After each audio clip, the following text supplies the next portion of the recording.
Hai, bismillahirrahmanirrahim. Assalamualaikum warahmatullahi wabarakatuh. Senang sekali bertemu kembali dengan kalian semua di channel Neng Henry Suparman.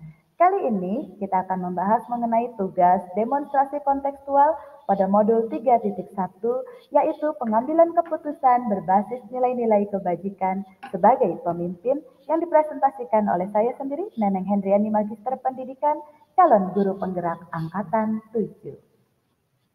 Untuk tujuan pembelajaran khusus yang ingin dicapai dari kegiatan demonstrasi kontekstual ini adalah para calon guru penggerak dapat melakukan suatu analisis atas penerapan proses pengambilan keputusan berdasarkan pengetahuan yang telah dipelajarinya tentang berbagai paradigma, prinsip, pengambilan dan pengujian keputusan di sekolah asal masing-masing dan di sekolah atau lingkungan lain. Untuk mencapai tujuan pembelajaran khusus ini, maka saya melakukan wawancara dengan 4 kepala sekolah yang berada di sekitar sekolah saya. Berikut ini analisis hasil. Langkah penyelesaian masalah yang dilakukan yaitu memanggil yang bersangkutan, mengajaknya komunikasi, dan memberikan segala sesuatunya berdasarkan data dan fakta. Faktor yang mempermudah beliau dalam mengambil keputusan yaitu berdasarkan pengalaman sebagai staf pembantu kepala sekolah dan juga sharing dengan rekan sejawat yang juga kepala sekolah di sekolah lain. Pembelajaran yang beliau ambil dari proses pengambilan keputusan yang selalu beliau lakukan dalam kegiatan sehari-harinya itu selalu mengajak komunikasi kepada siapapun, membangun positive thinking, dan mengedepankan akhlakul karimah sebagai sesama muslim.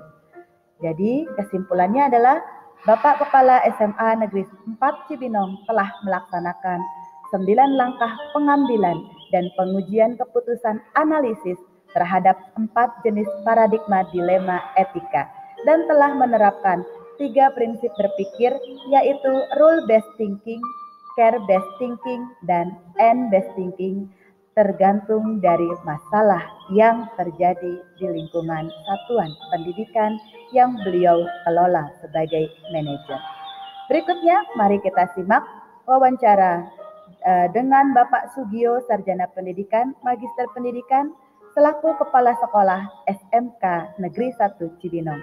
Wawancara ini dilakukan pada tanggal 12 April 2023. Kecermatan dalam pengambilan kebijakan ya, karena persoalan yang kecil lagi, etika dan moral ini sebenarnya tidak ada posisi salah di sana, karena dari sisi ketentuan mungkin juga bisa benar dan mengandung juga kebaikan atau kebajikan-kebajikan untuk para pihak gitu. Itulah tadi wawancara dengan Bapak Kepala SMK Negeri 1 Cibinong, yaitu Bapak Sugio. Beliau mengaitkan etika dengan moral, di mana di sana terkait antara salah versus benar, dan hal-hal yang beliau lakukan dalam mengambil keputusan adalah melakukan identifikasi masalah, mencari jalan tengah, dan melakukan collective collegial decision, serta untuk langkah-langkah penyelesaian masalahnya yang seringkali beliau lakukan adalah mengidentifikasi masalah, mengkoordinasikannya dengan tim yang beliau miliki, mempertemukan para pelaku ataupun korban dari masalah tersebut, dan melakukan end-based thinking. Faktor yang mempermudah beliau dalam mengambil keputusan adalah beliau didukung oleh 2 tim, yaitu tim Wakasek dan tim manajemen. Pembelajaran yang beliau dapatkan dari proses pengambilan keputusan selama beliau menjabat sebagai kepala sekolah, yaitu mempertajam pengalaman pribadi dan juga memperdalam pengembangan karakter personal dari rekan-rekan sejawat. Kesimpulannya, dari 9 langkah pengambilan dan pengujian keputusan, beliau telah melakukannya sebagian besar dan menganalisis terlebih dahulu terhadap 4 jenis paradigma dilema etika agar beliau dapat mengambil keputusan yang tepat serta melakukan penerapan 3 prinsip berpikir yaitu rule-based thinking, care-based thinking, dan end-based thinking tergantung dari situasi, kondisi, serta masalah yang ada pada saat itu. Selanjutnya, wawancara dilanjutkan dengan Kepala Sekolah SMK PGRI Plus Cibinong, yaitu Bapak Dr. Andes Haji Ali Gojali, Magister Pendidikan. Mari kita simak cuplikan dari wawancara dengan beliau. Utamakan kepentingan orang banyak atau bagaimana? Ya. Kalau masalah kebijakan keputusan itu harus secara bijak dan arif. Kalau keputusan itu bukan bagian orang tertentu. Kalau di sekolah harus menyeluruh semua. Jadi keputusan itu harus diikuti semua, harus dimengerti semua. Kalau hanya kepada bagian tertentu, maka akan timbul kecemburuan sosial. Ya, kalau sudah timbul kecemburuan sosial, maka di situ tidak akan ada kedamaian, tidak akan pernah ada keharmonisan. Kita putuskan saja begitu. Satu contoh, saya tidak mau tahu 6:30 harus ngaji, Kristiani harus kebaktian, Hindu harus berdoa. Itu keputusan. Jadi tidak melihat nanti yang sakit, nanti yang ini enggak. Pokoknya begitu aja. Apakah dia ada unsur sentimen pada saya pribadi, atau memang cara keputusan saya yang salah menurut dia? Ya. Nah, jadi dalam menyampaikan keputusan pro dan kontra mah, yang kontra mah biasa aja, yang penting dia mengikuti. Ada satu prinsip buat saya. Kalau bapak ibu masih betah ngajar di sini, lanjutkan. Kalau memang nggak suka dengan gaya saya, silakan pintu terbuka untuk keluar. Tapi alhamdulillah sekarang dulu saya keluar sampai ke senior ya, sampai ada umur 60 masih ada senior walaupun keras ini ya silakan aja. Saya nggak pernah mengatakan saya ngeluarin. Baiklah, setelah kita menyimak wawancara dengan Bapak Ali Gojali, mari kita analisis hasilnya. Pertama, menurut beliau etika terkait besar dengan akhlakul karimah, dan bagaimana cara menanamkan etika kepada siswa, yaitu dengan melakukan penanaman kegiatan religius di sekolah. Beliau memberikan contoh dengan melaksanakan pengajian setiap pagi pada pukul 6.30 sampai pukul 7.15. Anak-anak muslim atau murid-murid muslim wajib membaca Al-Quran, dan Kristiani membaca Alkitab, serta Hindu-Buddha berdoa sesuai dengan kepercayaan dan keyakinannya. Ketika menangani permasalahan, beliau melakukan cara-cara mengambil keputusan, di antaranya yaitu memanggil yang bersangkutan secara langsung, lalu mengembalikan semuanya ke aturan kedinasan dan kepegawaian. Selanjutnya melakukan langkah penyelesaian masalah, yaitu dengan mengidentifikasi masalah, mengumpulkan fakta dan data, dan memilih prinsip berpikir rule-based thinking. Dan faktor yang mempermudah beliau dalam melaksanakan proses pengambilan keputusan adalah berdasarkan pengalaman jam terbang yang begitu banyak sebagai kepala sekolah berprestasi di Kecamatan Cibinong. Beliau juga memberikan keteladanan dalam kegiatan sehari-hari dan menanamkan kedisiplinan serta menjaga harmonisasi dan kedamaian di lingkungan satuan pendidikan. Dengan melakukan itu semua, maka beliau dapat meminimalisir masalah yang muncul di satuan pendidikan yang beliau kelola. Untuk pembelajaran, bagi beliau, bahagia sudah memberikan pengalaman berharga bagi murid-murid di SMK PGRI Plus Cibinong, dan beliau telah melaksanakan 9 langkah pengambilan dan pengujian keputusan sebelum mengambil keputusan, serta melakukan analisis terhadap 4 jenis paradigma dilema etika untuk menentukan langkah pengambilan keputusan yang tepat. Dan dalam penerapan 3 prinsip berpikir, beliau cenderung menggunakan rule-based thinking. Selanjutnya, kegiatan wawancara itu dilaksanakan pada hari yang sama di lingkungan SMA Mardi Waluya Cibinong. Dalam kesempatan ini, saya berhasil mewawancarai Ibu Katarina Nurwidyastuti, sarjana pendidikan yang berprofesi sebagai guru sekaligus diberikan amanat sebagai kepala sekolah SMA Mardi Waluya Cibinong. Mari kita simak wawancaranya. Terima kasih tadi Ibu Katarina Nurwidyastuti sudah berkenan menjawab pertanyaan-pertanyaan dari kami. Ada beberapa yang saya garis bawahi. Pertama, keterbukaan, kepekaan, dan juga bahwa lembaga sekolah ini adalah milik bersama. Terima kasih Ibu, ini jadi ilmu baru untuk saya.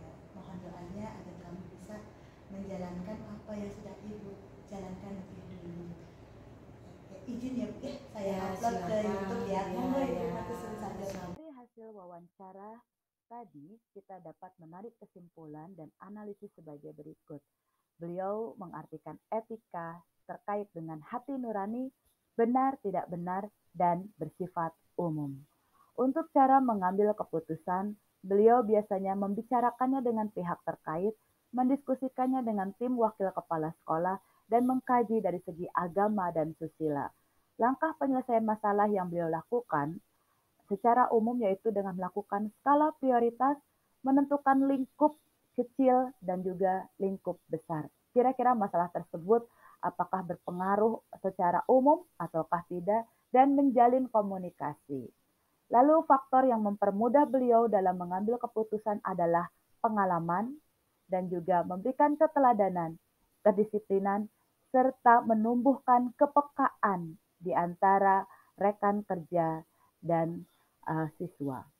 Serta beliau memiliki tim wakil kepala sekolah yang solid, yang selalu siap bersedia membantu beliau dalam melaksanakan tugas sebagai manajer sekolah. Untuk pembelajaran yang dapat beliau petik dari proses pengambilan keputusan adalah beliau dapat mempelajari berbagai karakter rekan sejawat sebagai sebuah anugerah dari Tuhan. Dan beliau telah melaksanakan 9 langkah pengambilan dan pengujian keputusan serta melakukan analisis terhadap 4 jenis paradigma dilema etika serta menerapkan salah satu dari 3 prinsip berpikir. Untuk secara keseluruhan, saya bisa rangkumkan sebagai berikut dari hasil wawancara dengan 4 kepala sekolah yang berada di Kecamatan Cibinong, 2 sekolah menengah atas dan 2 sekolah menengah kejuruan sebagai berikut. Pertama, hal-hal menarik yang muncul dari wawancara dengan keempat kepala sekolah tersebut diantaranya adalah bahwa ternyata etika tidak hanya berbicara tentang benar dan salah, tentang moral saja, namun juga tentang bagaimana kita menumbuhkan akhlakul karimah kepada murid-murid kita tercinta, sehingga dengan melakukan penanaman nilai-nilai religius kepada murid berdasarkan agama yang mereka peluk, itu akan mempermudah kita dalam melakukan pendidikan dan pengajaran. Selanjutnya, terkait dengan 4 paradigma, 3 prinsip, dan 9 langkah pengujian, saya mendapatkan banyak sekali pengalaman bahwa ternyata jam terbang tetap menentukan keberhasilan seorang pemimpin pembelajaran dalam mengambil keputusan yang tepat dan bijaksana, serta tidak disesali di kemudian hari. Sebagai pemimpin pembelajaran, semua merasakan bagaimana sulitnya berada di antara dilema etika dan bujukan moral, kepekaan, kepedulian, dan rasa tanggung jawab terhadap sesama manusia, terhadap amanat yang diberikan oleh Tuhan Yang Maha Esa, mendorong para pemimpin pembelajaran tadi untuk mengedepankan nilai-nilai kebajikan universal dan juga nilai moralitas berdasarkan prinsip-prinsip yang mereka yakini untuk mengambil keputusan dan kebijakan di lingkungan satuan pendidikan yang mereka kelola. Untuk rencana ke depan, para pimpinan tadi memutuskan bahwa ternyata mereka selama ini tidak full melakukan 9 langkah secara berurutan, tidak seluruhnya melakukan uji terhadap nilai-nilai hukum, nilai-nilai kode etik dan sebagainya. Mereka betul-betul melakukan hanya bagian-bagian yang penting saja. Ada beberapa yang di-skip, itu bukan karena mereka tidak peduli, namun karena mereka menyadari bahwa ada hal yang lebih penting dari hanya sekedar melakukan tahapan itu secara runtut. Mereka bisa melakukannya dengan begitu manis sehingga keputusan yang dihasilkan pun bisa diterima oleh semua pihak. Salah satu dari mereka berani mengatakan bahwa pengambilan keputusan itu seyogianya dilakukan secara bersama-sama oleh kepala sekolah dan oleh tim wakil kepala sekolah sebagai pembantu kepala sekolah dalam menjalankan tugas dan perannya sehari-hari, serta melibatkan tim manajemen sekolah agar keputusan itu bisa diterima oleh semua pihak dan bisa dipertanggungjawabkan. Namun demikian, ada kepala sekolah yang berani mengatakan bahwa inilah peraturan, inilah kebijakan, bagaimana dia bisa memberikan keteladanan yang luar biasa kepada seluruh rekan sejawatnya, yaitu guru-guru, untuk melakukan apa yang menurut dia benar demi proses pembelajaran yang berpihak kepada murid. Lalu untuk bagaimana kita melakukan efektivitas dalam pengambilan keputusan tadi, itu terkait kepada seberapa besar masalah yang muncul, seberapa luas dampak yang akan ditimbulkan, dan seberapa nilai-nilai kebajikan itu saling bersinggungan. Karena dengan menganalisis hal-hal tersebut tadi, kita bisa melakukan sejumlah langkah-langkah yang lebih efektif dan efisien. Kita bisa menghemat waktu, namun tidak mengurangi esensi dari proses pengambilan keputusan itu sendiri. Keterampilan coaching, komunikasi, itu adalah kunci utama dalam memecahkan masalah yang ada di lingkungan satuan pendidikan. Demikianlah hasil analisis terhadap wawancara bagaimana kepala-kepala sekolah tadi mengambil keputusan dalam mengatasi masalah yang berbau dilema etika dan bujukan moral sepanjang karir mereka sebagai kepala sekolah. Terima kasih atas segala perhatian Bapak dan Ibu semua. Semoga video ini bermanfaat. Akhirul kalam, Assalamualaikum warahmatullahi wabarakatuh.